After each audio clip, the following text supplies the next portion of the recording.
Mentos talk show. Today we'll talk about maintaining a sustainable mindset. Self-esteem is the inner compass that keeps you from losing who you are. Do you remember the lyrics from our opening song, This Is Me? The lyrics were, when the sharpest words wanna come me down, I'm gonna send the flood, gonna drown 'em out. I am brave, I am bruised, I am who I'm meant to be, this is me. We hope this inspires everyone here today to maintain a sustainable mindset that isn't shaken by others.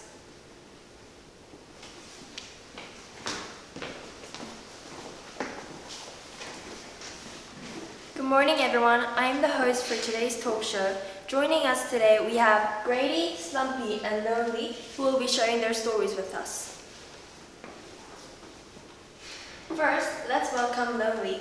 Tell me, have you ever had rocky friendships or felt left out by your friends? Yes, I have. How did that make you feel? I felt so lonely. As teens, we spend so much time with our friends, in school, in group chats, or just hanging out. I felt left out and tried to change myself to fit in, but that didn't help at all. I felt worse, like I stopped being me. That sounds really tough. Anyone would have lost their sense of self in such lonely situations. What steps did you take to rebuild your self-esteem? I started to look at my reflection in the mirror differently. Instead of trying to change myself to who I wasn't, I started to accept myself for who I actually was. And guess what? I started to believe it. With my new self-esteem boost, I found friends who saw me for who I actually was.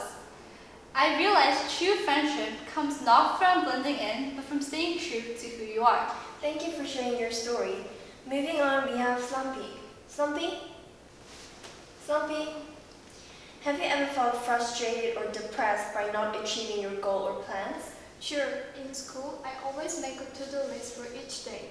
However, I can't keep it up every day, so it discourages me from studying. We all have those moments where our plans fall apart. Did you take any steps to get back on track? As I decided to not give up. As they say, failure is the mother of success. I started setting smaller and more realistic goals to myself. When I achieved them, it felt like I was slowly get back on track. So I started tracking progress, not perfection. I even wrote rest in my to-do list to help me feel like I wasn't falling behind. That was a smart way for you to get back on track. Thank you, Slumpy. Next, I have a question for Grady. Grady, I heard you were upset about your grades. Can you tell us what happened? To be honest, it was hectic. There was a lot of competition going around and it stressed me out. I started comparing myself to other people and it felt like there was someone smarter, someone more better, someone creative. My self-confidence started to fall down and my self-esteem also spiraled away. I see. Most students would have felt the same thing. Then is there a way you recover? If there is one, can you please share how you coped with it for the younger audience? Well, I started by choosing a motto. The motto that I went with was, just face it. There's nothing actually we can do about the competitive atmosphere, but instead what we can do is focus on our improvements, step by step and day by day, not focusing on our grades or ranks. Yes, of course, academics, they are important, but not in the cost of our self-esteem. Thank you for sharing your awesome motto and advice. Alright audience, that's it for today. We've had a heartfelt talk about sustainable self-esteem. Remember, it's okay to face challenges, feel down, or make mistakes. What matters most is believing in yourself and staying true to who you are. I hope you found our talk helpful and motivative.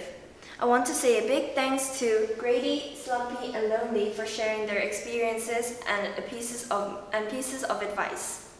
Thanks to everyone for tuning in for the interview, and lastly, always remember to keep shining, stay brave, stay you. Thank you, see you next time on Mentos Talks.